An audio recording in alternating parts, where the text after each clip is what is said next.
Hey everyone, I hope y'all are well.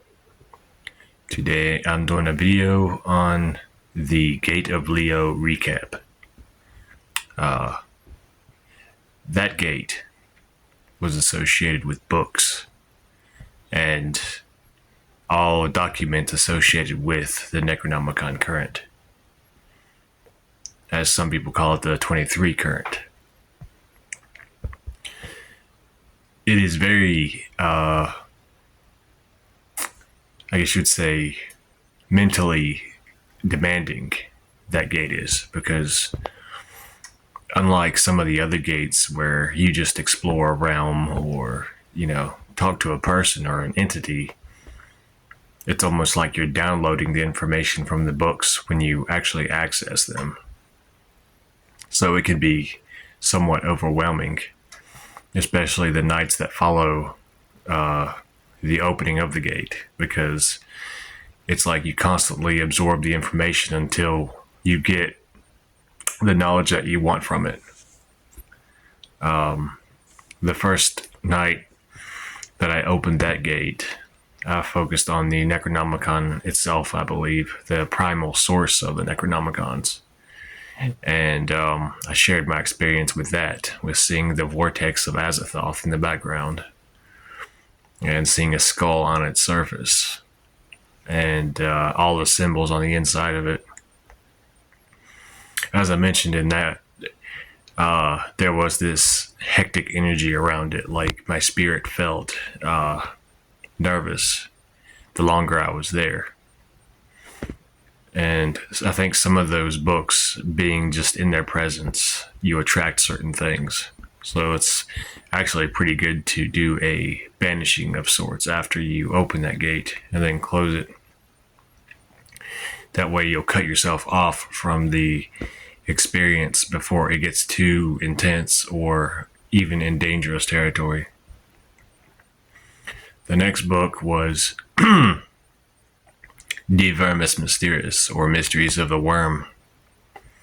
And that taught me how to create words of power and barbarous words of invocation or evocation for any being that I sought to call up.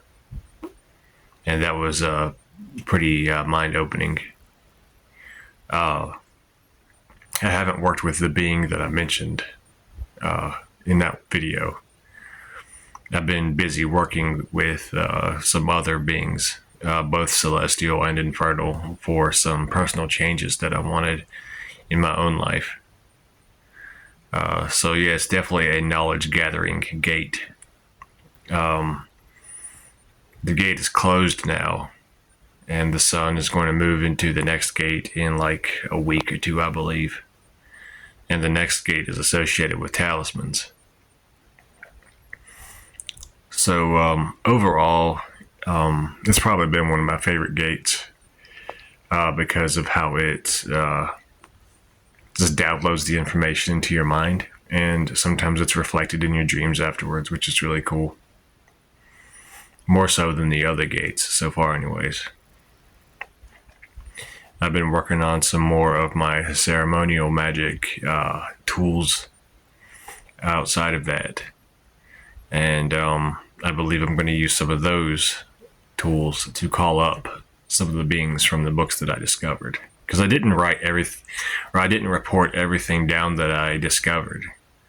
Some things you got to keep for yourself, And if other people want to learn those particular things, they got to explore the gates themselves, you know what I mean?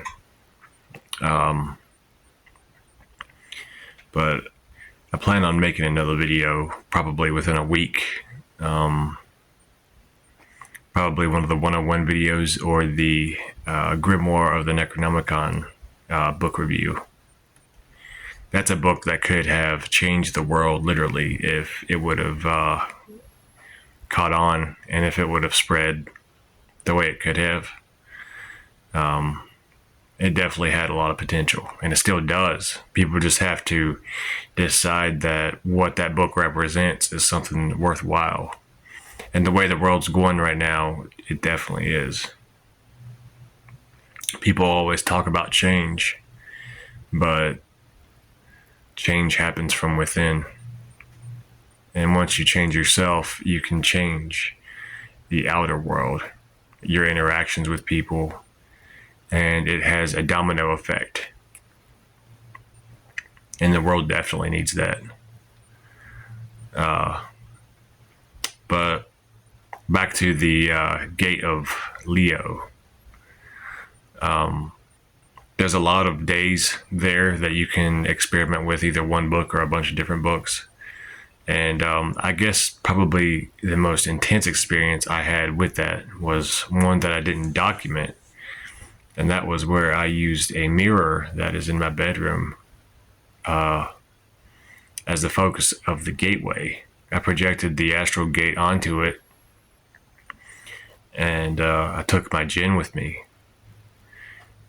And we explored, because that's basically what I told him. I said, let's explore a jinn book of magic, because the jinn are very powerful spirits and entities in their own right.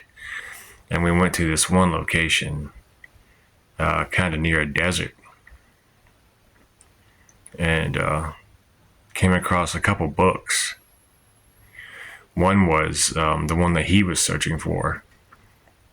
It had what looked like a rhombus or diamond in the center, and it was like a talisman in the middle. And when you turn the pages, the talisman stayed there while the outer corners of the pages turned. And each of the corners had their own knowledge. And that was pretty fascinating. And I handed him the book, and I went on to another area. And this one being who was wearing a dark robe and a hood up, it was like a dark blue robe, but they had angel wings. They handed me a book.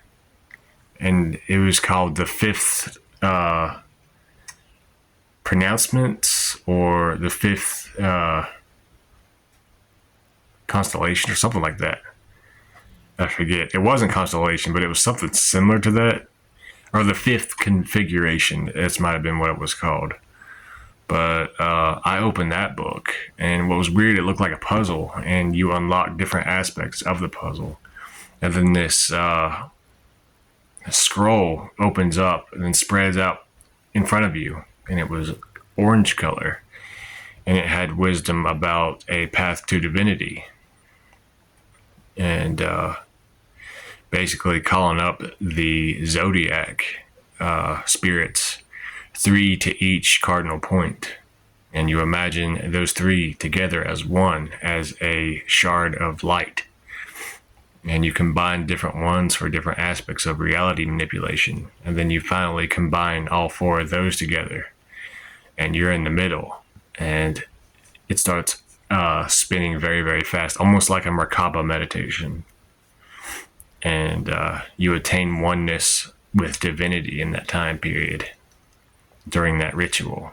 It's not something that I've attempted yet, but that was probably the most profound book that I've came across.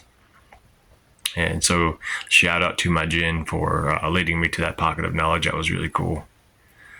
But yeah, opening the gate and then passing through it, and then just focusing your mind on reading the book while you fall asleep, that seems to be pretty potent as well. It lets the knowledge sink into your subconscious better. But yeah, I think that about covers it for the Gate of Leo recap. Hope y'all are well. As I said in the beginning, a lot more videos coming up. Hells.